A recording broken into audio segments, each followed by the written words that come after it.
Au cœur de la Mecque, où les idoles dominent, les cœurs et les esprits, une tempête se lève, silencieuse, divine et inarrêtable. Pendant des générations, les Quraïsh ont régné avec fierté, s'accrochant à des dieux de pierre et au pouvoir du monde. Mais lorsqu'un homme nommé Muhammad, sallallahu alayhi wa sallam, a osé murmurer la vérité, à savoir qu'il n'y a qu'un seul Dieu, le sol sous leur héritage s'est mis à trembler. Moquerie, mensonge et fureur l'ont suivi, mais aussi quelque chose d'autre, quelque chose d'invisible, un protecteur venu d'un royaume au-delà du nôtre. Ce n'est pas seulement l'histoire d'un prophète, c'est la guerre invisible de la vérité contre l'arrogance et la voix qui a réduit une ville et au silence. À la Mecque, ville des idoles et de l'orgueil antique, le temps s'écoule au rythme de la tradition. Du lever au coucher du soleil, les gens priaient, commerçaient et honoraient leurs coutumes. La Kaaba se trouvait au centre de tout cela, entourée d'effigies en pierre, chacune incarnant un faux dieu, chacune sculptée par la main de l'homme, mais vénérée comme si elle détenait un pouvoir divin. La ville vibrait de richesse, fondée sur le commerce et le pèlerinage, et personne n'en profitait plus que les Quraïsh, la tribu qui tenait les rênes de la Mecque, tant par sa foi que par sa fortune. Les Quraïsh étaient l'élite de la ville, la lignée élue, ceux qui contrôlaient les flux de marchandises et les cœurs des gens. Leur autorité était la loi. Leurs idoles étaient intouchables. Leur influence s'étendait bien au-delà des montagnes du Hedjaz, et personne n'osait les remettre en question, jusqu'à ce qu'un homme discret, élevé parmi eux, revienne de la grotte de Hira avec un message qui brisa le silence des siècles. Muhammad ibn Abdullah sallallahu alayhi wa sallam, l'orphelin, l'homme de confiance, l'homme qu'ils avaient autrefois admiré, se tenait maintenant devant eux et prononçait des paroles qui faisaient l'effet d'un coup de tonnerre dans un pays endormi. « Il n'y a pas d'autre Dieu qu'Allah, dit-il, et je suis son messager. » Ces paroles frappent les Quraïsh comme un fouet dans le dos. Ce n'est pas seulement un appel à la foi, c'est un tremblement de terre sous les fondations de la Mecque elle-même. Abandonner les idoles, c'est abandonner le commerce. Adorer un Dieu invisible, c'est effacer l'héritage de plusieurs générations. C'était une hérésie, c'était une rébellion, c'était dangereux. Au début, les gens chuchotaient, les vieillards des marchés se moquaient derrière leurs barbes. Les femmes échangent des regards. Les enfants imitaient le prophète sallallahu alayhi wa sallam en plaisantant. Les chefs de Quraïsh se réunissaient en conseil privé, la voix serrée par l'inquiétude. « Il va nous ruiner » murmuraient-ils. « Si nous ne l'arrêtons pas, les gens le croiront. » Mais le prophète sallallahu alayhi wa sallam ne s'est pas arrêté. Sa voix est restée ferme, ses mots précis. Il n'appela pas avec colère, mais avec miséricorde, non pas avec des épées, mais avec la raison. Il parla du jour du jugement, de la responsabilité, du paradis et du feu de l'enfer. Il leur a rappelé Ibrahim, l'ami d'Allah, qui a un jour brisé des idoles et appelé au tawhid. Il les a avertis que cette vie était éphémère et que les faux dieux ne pouvaient pas les sauver. Abonnez-vous à DeepL Pro pour éditer ce document. Visitez www.deepl.com/pro pour en savoir plus. Leur réponse fut de se moquer de lui. Ils l'ont traité de noms qu'ils n'auraient jamais osé lui adresser autrefois. Fou, crachait-il, sorcier, menteur, possédé. Il riait tandis qu'il marchait dans les rues, pointant du doigt et lançant des insultes. Dans leur arrogance, ils pensaient que leurs paroles pourraient le briser. Mais Muhammad sallallahu alayhi wa sallam a continué à marcher. Son visage est calme, son regard est baissé, sa patience est inébranlable. Derrière leur rire se cachait la peur, le genre de peur que seule la vérité peut apporter. Ils ont vu leurs enfants écouter, leurs esclaves se convertir. Leurs femmes devenaient silencieuses lorsqu'ils parlaient. Ce n'était pas un homme ordinaire, et ce n'était pas un message ordinaire. Ce que les Quraysh ne savaient pas, ce qu'aucun œil humain ne pouvait voir, c'est que quelqu'un d'autre les observait.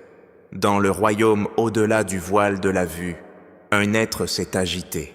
Un djinn, autrefois perdu dans la rébellion de son espèce, avait entendu le Coran. Ces versets avaient enveloppé son cœur comme la lumière traverse les ténèbres. Il s'appelait Abdullah ibn Abhar. Il s'était détourné de l'arrogance de son passé et avait embrassé le message du prophète sallallahu alayhi wa sallam.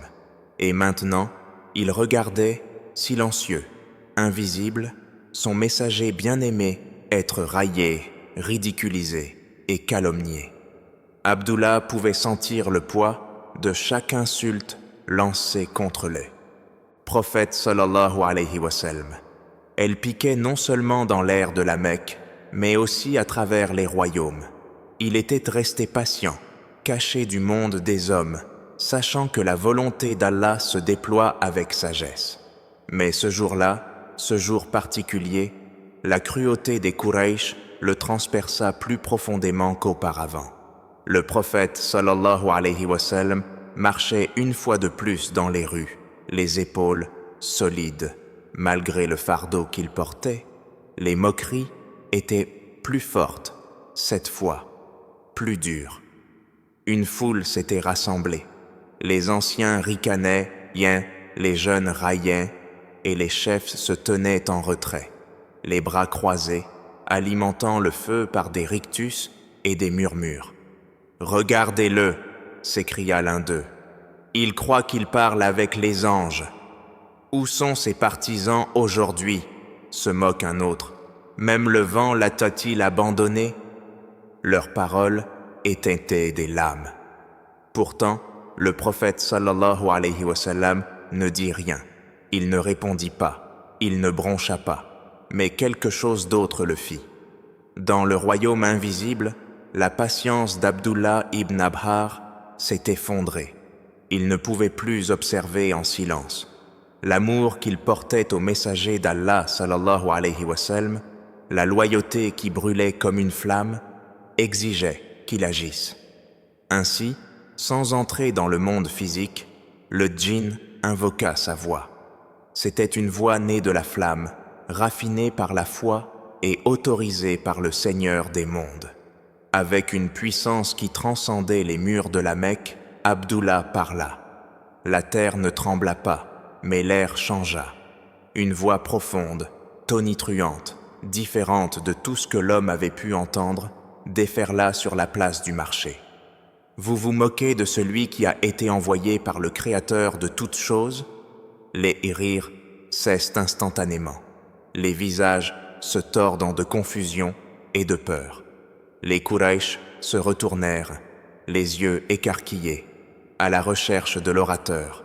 Mais il n'y avait personne. Aucune bouche ne bougea, aucune lèvre ne s'ouvrit.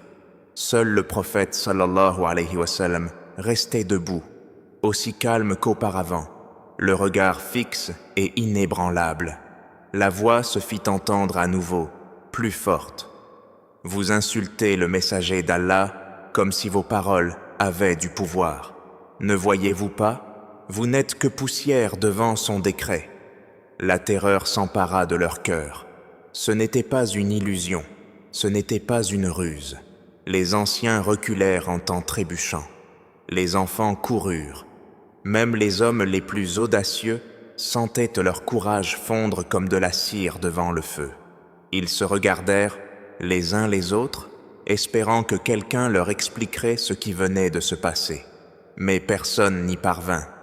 Pour la troisième fois, la voix parla, comme un tonnerre roulant dans le ciel du désert. Votre moquerie est notée, votre arrogance est visible, mais sachez que vous ne vous moquez pas d'un homme. Tu défies sous le décret de celui qui t'a créé, et sa colère, lorsqu'elle viendra, Personne ne pourra y échapper. La foule commence à se disperser. Certains trébuchent sous l'effet de la panique. D'autres s'accrochaient au mur. Au milieu de tout cela, Muhammad sallallahu alayhi wa sallam se tenait debout, intact. La peur qui les avait saisis ne l'avait pas touché. Il connaissait la voie. Il savait que l'aide d'Allah arrive au-delà de ce que l'on peut comprendre. Abdullah ibn Abhar, sa tâche accomplie, s'effaça dans l'invisible. Sa voix s'est peut-être tue, mais l'écho était resté. Les Quraysh n'oublieront jamais ce jour. La voix, la peur. Le messager qui est resté calme alors que les puissants s'enfuyaient chante. L'air de la Mecque a changé. Bien que le soleil se lève toujours sur les sables rouges et que la Kaaba demeure au centre de la ville, un calme étrange règne désormais dans le cœur de ses habitants. Les rues, autrefois remplies de rires moqueurs à l'égard du prophète sallallahu alayhi wa sallam, étaient devenues prudentes. Les yeux des Quraysh, autrefois pleins d'une certitude suffisante, se déplaçaient maintenant d'ombre en ombre, incertains de ce qu'ils pourraient trouver. La voix qu'ils avaient entendue, invisible, intouchable, les hantait. Les anciens tentèrent penser de la rejeter comme une illusion, une ruse de l'esprit, un mensonge chuchoté à l'oreille des faibles. Mais la vérité s'installa dans leurs os, lourde et inébranlable. Quelque chose avait répondu au nom de Muhammad sallallahu alayhi wa sallam, quelque chose qui n'était pas de ce monde. Dans leurs réunions privées, les voix des chefs de Quraysh étaient désormais moins sûres. Leurs mots n'étaient plus tranchants de confiance, mais cassants d'inquiétude. Ils ne pouvaient pas l'admettre à haute voix, ni les uns envers les autres, ni même envers eux-mêmes, mais ils l'avaient senti, une présence qui défiait que leur compréhension. Et même s'ils complotaient encore, leur plan portait le poids du désespoir et non de la conviction. Muhammad sallallahu alayhi wa sallam, quant à lui, a continué à marcher comme il l'avait toujours fait, avec calme, avec patience. Sa mission restait inchangée. La révélation se poursuivit, chaque verset descendant comme une pluie divine sur une terre desséchée. De plus en plus de cœurs s'ouvrent, Nat. Un esclave se convertit dans l'obscurité de la nuit, craignant le fouet de son maître. Un jeune homme pleurait en secret, les mots du Coran brisant les chaînes de son âme. Même certains Quraysh, les persécuteurs de la vérité, commencèrent à ressentir l'attraction d'une chose à laquelle ils ne pouvaient résister, une vérité qui enveloppait leur cœur comme une lumière. Mais la croissance s'accompagne de souffrance. Plus les gens se tournaient vers l'islam, plus les Quraysh devenaient vicieux. Lorsque les mots échouaient, ils utilisaient leurs poings. Lorsque l'isolement ne fonctionnait pas, ils recouraient à la corruption. Lorsque la corruption échouait, ils recouraient à la torture. Les musulmans étaient battus, affamés et coupés du commerce et des ressources de la ville. Le prophète sallallahu alayhi wa sallam regardait la scène avec angoisse, mais aussi avec une détermination inébranlable. Il a porté leur souffrance sur ses épaules, les guidant comme un berger à travers le feu. Pourtant, même au milieu de cette tempête, des histoires de défis tranquilles ont fleuri. Une mère protégeant son fils d'une pierre, un mari murmurant la shahada à sa femme avant d'être emmené, un ancien fabricant d'idoles devenu un croyant secret, refusant de sculpter un autre Dieu dans la pierre. L'islam se répand non par la force des armes, mais par la force de la conviction. Les Quraysh ne pouvaient pas le comprendre. Quelle que soit la force des coups et qu'ils portaient, quelle que soit la profondeur de leur cruauté, les croyants ne faisaient que se renforcer. Dans le monde invisible, Abdullah ibn Abhar observe. Le djinn, autrefois rebelle, maintenant fidèle à Allah, avait parlé une fois auparavant, et cet instant unique avait ébranlé la Mecque. mais il n'avait pas agi de nouveau, pas encore. Il comprenait les lois de l'invisible et la sagesse du calendrier divin. Pourtant, son lien avec le prophète sallallahu alayhi wa sallam restait ininterrompu. Il le suivit dans l'ombre, invisible, inaudible, mais toujours présent. Il observa Muhammad sallallahu alayhi wa sallam endurer chaque insulte, chaque attaque, sans riposte. Cela le remplissait d'admiration et de respect. Il avait connu beaucoup d'êtres, humains et djinns, mais jamais il n'avait été témoin d'une telle patience. Le prophète sallallahu alayhi wa sallam ne savait pas quand ni comment la prochaine épreuve surviendrait, mais il savait qu'elle surviendrait. Un matin, alors qu'il sortait de sa prosternation à la Kaaba, il se retrouva encerclé. Les Quraysh s'étaient à nouveau rassemblés, enhardis par leur unité.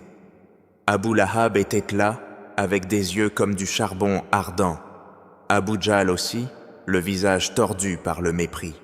Ils lancèrent à nouveau leurs insultes, cette fois plus bruyantes et plus cruelles. Ils se moquèrent de sa lignée, l'accusèrent Mazur de sorcellerie, prétendirent qu'il était possédé. Un homme lui jeta de la poussière, un autre cracha à ses pieds, un troisième s'esclaffe. « Où est ton Seigneur, ô Mohammed? Où sont les légions qui te gardent ?» Muhammad sallallahu alayhi wa sallam resta silencieux, le cœur ancré dans le tawakkul. Mais Abdullah ibn Abhar s'agita à nouveau. Il avait attendu, observé et écouté. Cette fois, il ne parlerait pas de loin. Invisible à l'œil nu, il se déplaçait dans les rues de la Mecque. Invisible mais pas insensible. Le vent tournait, comme si la nature elle-même se pliait en signe de respect pour sa présence. Les Quraysh le sentirent à nouveau, ce calme solide inquiétant qui précède la tempête. Leurs moqueries ralentirent, leurs paroles s'affaiblirent. Puis, de l'air même qui les entourait, une voix tonna, non seulement par le son, mais par la présence. « Ô peuple de Quraysh, votre arrogance vous a-t-elle aveuglé ?» La voix venait de partout et de nulle part. Elle emplissait les rues, traversait les murs et transperçait chaque âme présente. Vous défiez le messager d'Allah, alors que vous n'êtes que de l'argile modelée par sa volonté. Croyez-vous que vos idoles puissent vous sauver maintenant? Les Quraysh chancelèrent. Abu Lahab serre les poings, sa bouche bouge, mais aucun son ne sort. Abu Jahl recula, soudainement pâle. La voix continua. Cet homme que vous insultez n'est pas gardé par des hommes, mais par le décret du Très-Haut. Tu le frappes avec des mots, mais sache que les anges eux-mêmes observent ta cruauté. Et dans l'invisible, nous défendons nous aussi la vérité. Les habitants de la Mecque n'avaient jamais rien entendu de tel. Même les plus courageux d'entre eux, des guerriers endurcis par la bataille, sentent leurs genoux fléchir. Certains s'enfuirent, d'autres tombèrent à terre. Le prophète sallallahu alayhi wa sallam resta immobile, son cœur résonnant silencieusement du nom d'Allah. Il savait maintenant ce que les autres ignoraient. Les forces invisibles n'étaient plus silencieuses. Cette nuit-là, les chuchotements emplirent d'empoire la ville. Les hommes parlaient à voix basse derrière des portes fermées. Les mères serrent leurs enfants dans leurs bras. Les chefs les plus courageux de Quraysh ne purent trouver le sommeil. Une voix venue de l'au-delà avait parlé, non pas par hallucination, non pas par peur, mais avec clarté, force et un avertissement qui transperça leur orgueil. Les jours se transforment en semaines. Les Quraysh poursuivent leur persécution, mais l'intensité s'est atténuée. Ils frappent désormais dans l'ombre. Leur moquerie était prudente. Le prophète sallallahu alayhi wa sallam, quant à lui, restait inchangé. Les versets du Coran continuaient à descendre, majestueux et puissants. Le nombre de ses disciples augmenta. sa détermination se renforça. Abdullah ibn Abhar se retira à nouveau dans l'invisible, satisfait d'avoir accompli ce qui devait être fait. Il n'avait pas été envoyé pour la guerre. Il n'avait pas été envoyé pour se venger. Il était un témoin, un protecteur, un rappel que la bataille pour la vérité s'étendait au-delà du monde des hommes. Dans le royaume de l'invisible, d'autres avaient observé aussi. Les djinns sont nombreux. Parmi eux, il y a des croyants et des rebelles, des serviteurs et des ennemis. Lorsqu'un djinn, connu pour sa force, s'approcha d'Abdullah, avec curiosité et admiration, il demanda « Pourquoi défendre un homme d'argile ?» Abdullah ibn Abhar répondit « Parce qu'il parle avec les mots Dieu, pas du ciel. Et lorsque la terre se moque des cieux, Dieu, même l'invisible doit s'élever. Ainsi, même dans le monde invisible, le nom de Muhammad sallallahu alayhi wa sallam était honoré. Son message, transmis par des versets récités par les lèvres des hommes, suscitait la vénération du monde invisible. Les Quraysh avaient longtemps cru que leur pouvoir était absolu et leurs idoles éternelles. Mais ils commençaient à voir des fissures, petites mais indéniables, dans l'illusion qu'ils avaient bâtie. Même s'ils complotaient, Allah complotait aussi, et il est le meilleur des planificateurs. La Mecque attendait donc son peuple agité, ses dirigeants ébranlés. Le prophète sallallahu alayhi wa sallam se déplaçait dans ses ruelles, sans être ébranlé ni effrayé. Derrière lui, ses compagnons marchaient, le cœur enflammé. Autour de lui planait l'invisible, les anges, le djinn et la protection divine, qui attendaient tous l'ordre du Très-Haut. La voix d'Abdullah ibn Abhar avait retenti comme un coup de tonnerre. Mais le tonnerre n'est qu'un signe avant-coureur. Ce qui s'annonçait, il pleuvait. C'est ainsi que les sables de la Mecque ont témoigné d'une histoire qui résonnera à travers l'éternité. L'histoire non seulement de la mission d'un homme, mais aussi de la vérité divine perçant les ténèbres. Le prophète Muhammad sallallahu alayhi wa sallam, entouré d'épreuves et d'hostilités, est resté inflexible. Chaque insulte qui lui était adressée, chaque blessure qui lui était infligée, il y répondait non pas par des représailles, mais par une patience enracinée dans la certitude. Il connaissait la source de sa force. Il savait qu'Allah était avec lui. Dans le royaume invisible aux yeux des hommes, des forces se déplacent sur l'ordre d'Allah. Des anges qui enregistraient chaque mot, un djinn autrefois rebelle, aujourd'hui racheté. Chacun jouait un rôle dans le déroulement d'un plan écrit avant le début des temps. La voix d'Abdullah ibn Abhar n'était qu'un fragment de cette volonté divine, un signe que la vérité était gardée par des puissances dépassant l'entendement. Les Quraysh, autrefois fiers et défiants, furent ébranlés. Leur moquerie ne résonnait plus avec la même assurance. La peur s'était insinuée dans leur cœur et le doute commençait à prendre racine. Ils pouvaient essayer de le nier. Ils pouvaient continuer à manigancer. Mais au fond d'eux-mêmes, ils avaient été témoins de quelque chose qu'ils ne pourraient jamais oublier. La vérité défendue non seulement par les croyants, mais aussi par le monde invisible qu'ils avaient longtemps ignoré. L'islam a continué à se développer non par l'épée, mais par la lumière. Et avec chaque âme qui l'embrassait, la Mecque se rapprochait de la transformation à laquelle elle était destinée. Un jour viendrait où les idoles tomberaient, où les cœurs s'abandonneraient non pas à la peur, mais à la foi. Le prophète sallallahu alayhi wa sallam marcha vers ce jour avec une détermination inébranlable et derrière lui marcha la marée d'eux. L'histoire inarrêtable, divinement guidée, car lorsque l'invisible s'élève pour défendre la vérité, aucune force au ciel ou sur terre ne peut s'y opposer.